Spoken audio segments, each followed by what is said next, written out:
That's part of it. We're going to do a little casting call for a monster. And the other character will be, of course, a hot chick. Are there some hot chicks here? Oh my God. You guys are in the spirit now. And have you been boozing a bit? You are my kind of scum for sure. Because the more you booze, the better the show. That's for sure. So, man, oh man. So I'm just going to jump right into the raunchiest Gary Busey story I know. May as well just get right into it. Okay, so, oh man. So I made this movie called Ginger Dead Man. Have some people seen this? For those of you who haven't, basically, diner, bad guy comes in, Gary Busey, shoots up the diner, kills a bunch of people, kills this girl's family. We think he kills the girl. Girl isn't dead, she lives, she survives, he gets caught, she testifies against him. His ashes, he gets killed of course, his ashes go to his witchy mom. Witchy mom takes the ashes, goes to the bakery that the girl works at, puts them into the gingerbread batter. Out comes this like really pissed off Gary Busey cookie. And that's the movie. I forgot the movie. That's right, Gary Busey is the pissed off cookie. So we've done several of these, and then we recently did a movie called Ginger Dead Man versus the Evil Bomb, which is even more. Thank you. God, I really got tripped up on that story. So anyway, what happened was we were casting this movie, and most of my movies don't really require sort of names or can't afford them, or they're sort of fun gimmicky movies. You don't really need names in some of these films, but the opportunity for Ginger Dead Man was there because the actor who would play the part of this guy whose then ashes gets cooked into the cookie, all he had to do was work one day. It was a one-day gig. And because that's it, he comes in, he shoots up the diner, he gets killed, and that's the backstory. And then his spirit comes alive in the cookie, and the cookie runs around chasing and stabbing and doing weird stuff. So I needed his voice as well, but it was a one-day gig.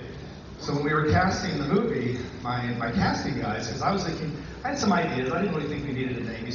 They said, look, maybe we can go after, if you can afford it for one day, kind of a really well-known name. And I said, well, I don't know. And they said, yeah, we have these guys, they hold this. None of them were that interesting. They were kind of good actors, sort of B-movie actors. I thought that wouldn't really make a difference. And then one of them suggested Gary Busey. I said, Gary Busey, there's no way. This is some years ago. I figured, his handlers, his manager, his agent, they're not going to let him do a cookie movie, I mean, this guy's got a career, I mean, he may be a little weird, but that could be, maybe not good for him. But I thought, okay, so I asked, I said, what do you suggest we offer? Now, not revealing secrets, a guy like Gary, that many years ago, probably got $200,000-300,000 to make a movie, but he would go for 6 or 8 weeks on location. It was an investment of time. I needed him one day. So a reasonable offer was $25,000, and we made that offer. And even though I thought this would never happen in a million years, I know the agent for years, so it was kind of a joke. And when we made the offer, even though the casting guys made the offer, I called him up and said, look, it'd be great, but don't worry, we're not our hearts aren't set on it, but if Gary wants to do it, $25,000, it's one day of shooting, and it's half a day on an ADR stage, so he needs to put his voice into the pissed off cookie. So anyway, the next morning I get a call from the agent, he goes, Charlie, he goes, Gary loves your cookie movie. Yeah, he's gonna do it, he's in, he's done. So I'm thinking, fuck, that's really good. But then I, of course, know all the Gary Busey stories, and I thought, well, one of the stories, of course, is that he can walk off the set. 3 weeks into it, he gets pissed off, and then they gotta chase him. That's really bad if you're shooting a big 6 or 8 week movie, you're a main character, and suddenly you're gone, what do you do? Well, that's not gonna happen to me. He has to work 8 hours. That's his whole gig, so I think that's not gonna happen.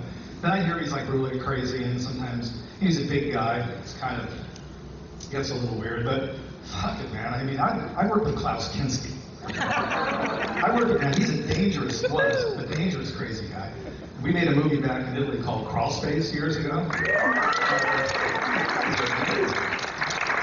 Wow. Are you guys a movie crowd too tonight? Not just students of the movies.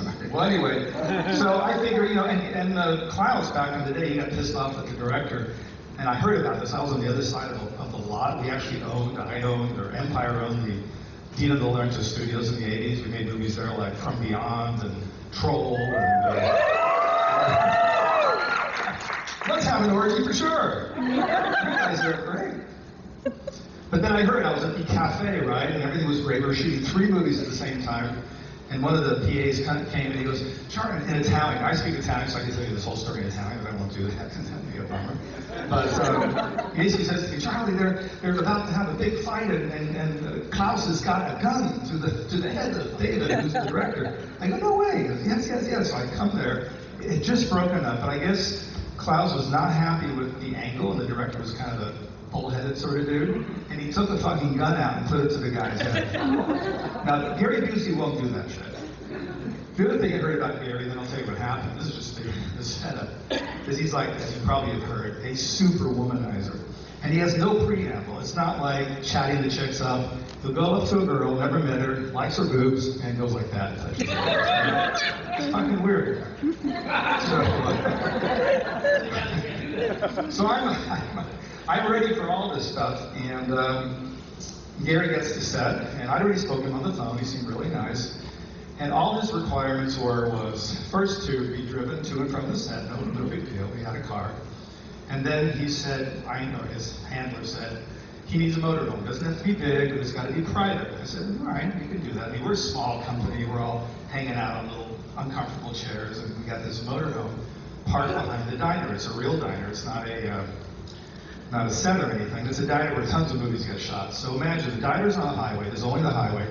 Diner, and behind the diner is sort of a triangular, kind of weird little cement back area. We set up shop there, we had our wardrobe and our craft service, and at the end of this little alley, kind of weird back area, Gary Busey's trailer, right? So the only other requirement was he had a whole list of like weird candy shit he wanted in there. I can't even repeat it because there's lots of candies that you open in wrappers and odd things, and like a big basket, like $100 worth of like bad shit. So that's it. Anyway, he gets to set. Now, there's so many stories. I'm going to jump just to the raunchy one because there's so much to do in 45 minutes. So anyway, he gets to set. He's really nice. He's a big guy. And Charlie, I love you. I love all your movies. I'm sure you haven't seen any. And listen, I love your cookie movie. I love your cookie movie. Okay. So he, anyway, we say hi. We introduce him. He says, I'm going to be in my motorhome. I'm going to get ready. It's all good. So he goes in there. And anyway, we start shooting. He's a trip. But we get it done. He's very professional. Some of the stories that I'll tell you another day is just how he elaborates on shit. You know, I mean, there was the first shot. I'll tell you this. I'm getting sidetracked because you can't help it with Gary. He basically comes in. This is the shot, one shot. He comes in. He shoots up the place, right? And then he goes behind the counter. And then he looks over at where the girl and her family are. Now, this is off camera, so we don't see them, but he's looking off camera. And he has like one line, something like, "I know where you are," because I guess he's already shot the dad, the girl's hiding, and that was his line. So we do the shot, and he's a director too, and he's very talented. He's a singer-songwriter, he's everything. So Action Gary, he comes in, shoots the place up, he goes behind the counter, he looks and he goes, "I know you're behind there. Wait a minute, I smell something gay." And then he starts talking about gay aliens for 15 minutes. No, I'm not kidding you. And I have this on film, and I'm going to use it one day. You got to really figure out how to wrap it into a story. Anyway, story. Now it's lunchtime.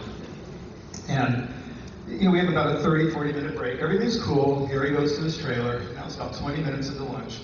And the assistant director comes to me. He goes, it's really bad. I forget her name, Janice or something, the wardrobe chick. I go, yeah. I know what happened because I already heard that he came to Janice. She's got big boobs, and he touched them. I said, I warned everyone. We got 4 hours left to get. It doesn't matter. Let's just get it done. It's the boobs. Come on, let it get done. He says, no. This is way worse than that. Those cute little 2 assistants? I go, yeah, they're gone. And I go, oh, okay. And he said, worse than that, Gary's gone. I go, dude, he can't be gone. There's no way. I mean, highway, trailer, or whatever the fuck it was, diner, and then our little area. He says, listen, we looked everywhere, we didn't want to bother you, you're on a lunch break, but the girls are gone, and fucking Gary's gone. So I'm thinking, all right, this is just panicky, because, you do this long enough, there's no panic anymore. Shit happens, you just sit there and wait and figure it out. So I'm looking around, I can't find him, I go to the motorhome, he already said they checked the motorhome, I knock on the motorhome door, nothing, I thought, knocking's not good enough, I gotta go in there. So I open the door, no Gary, but tons of candy wrappers and shit. All this shit, I mean, like a lot. Well, Gary's crazy. So then I go to the bathroom and I go, Gary, it's Charlie. It's Charlie. I didn't hear anything, but it was sort of closed in a way that I thought someone was in there. I said, Gary, I'm coming in. Boom, boom, boom. Open the door. No Gary. More candy wrappers. And like stuff on the floor like he ate and then shit fell out or something, and peanuts. Yeah. Fucking weird. Now I'm done with that. So I go outside and I'm like leaning against the door of the motorhome. So there's a motorhome alley area, people looking at me, eating lunch, wardrobe girls. I'm just thinking, where the fuck did he go? And this is what I hear. I don't know if I can do it well enough. I hear it sort of somewhere. And I hear little like girl voices, like giggling with girls. What is that? And it was weird because the sound was weird. I'm thinking, could it be behind the fucking like motorhome?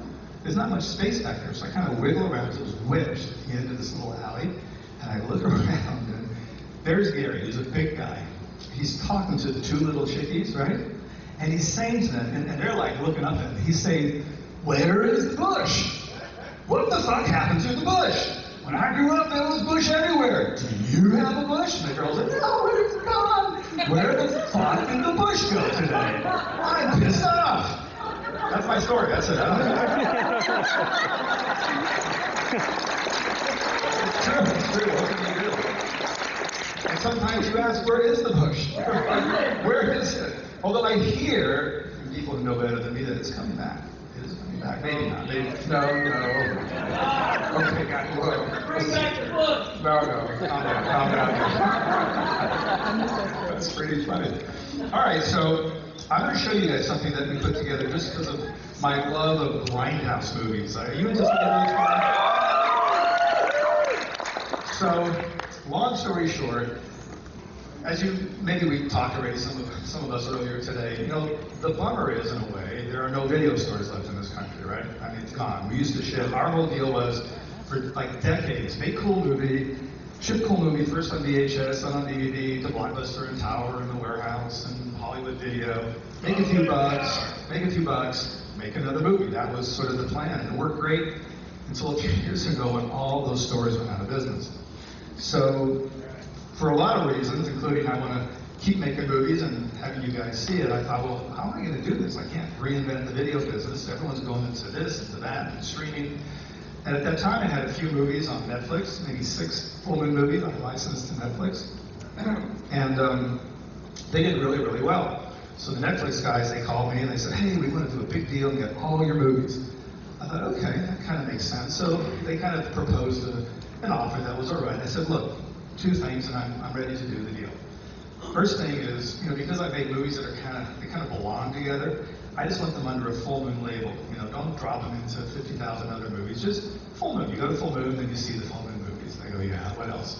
I said, well, the other thing is I was like the first guy doing like the making ofs, the video zone and shit. Thank you. Back when Paramount, they were pissed. They said, what do you want to put that at the end of your movies for? Because Paramount did all the distribution back in the early 90s. I said, I think people would dig it. And they said, well, how do we monetize it? I said, well, fuck you. I mean, monetize, it's fun, it's cool. So they allowed me 10 minutes of extra tape, which I think was another dime, right? Because back in the day it was video, and you had to go to the end of the movie and then watch the video zone. So anyway, I've done that ever since, and now, of course, DVDs, and it became a big deal. So I told the Netflix dudes, I said, look, I'll do the deal, Full Moon section, and I want to put up all this free sort of behind-the-scenes material because I shot tons of it.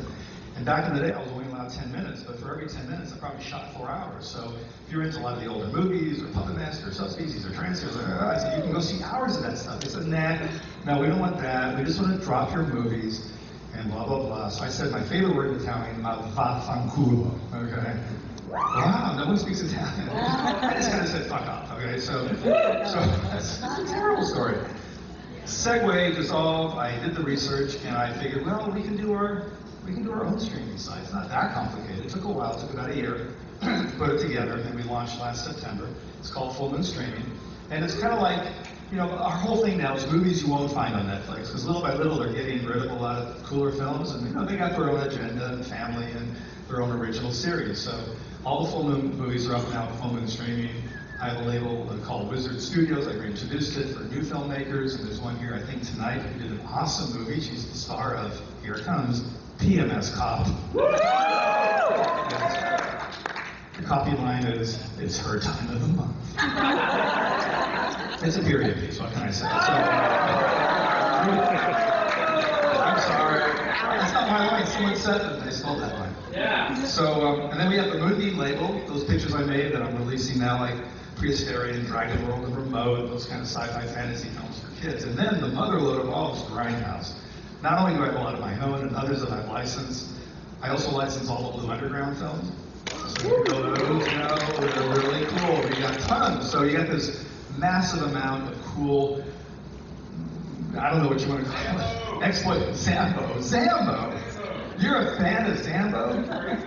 Shit's crazy. That was a gay Italian dude. That was like, Zambo's hilarious. You're the only Zambo fan in the world. That is awesome. It's not Rambo, it's Zambo. Wasn't he like a gay Tarzan or something? I don't know what's going on in that movie. He doesn't know what the fuck's going on in that movie. The drugs are good. Okay. I'm so happy you're here tonight, sir. So anyway, so blah, blah, blah, blah, blah. So I got all these cool Grindhouse movies. So before I talk more about other stuff and we have some fun and I show you things, I'm going to show you. Hopefully this will work because we have some technical problems back here with all the gear. We're going to go for number 3. And this is a little homage that we put together for Grindhouse films. And of course, all these Grindhouse films, including this homage, is on Pullman streaming. So I hope it works. It may take a moment, but check it out. And I'll be right back. Thanks.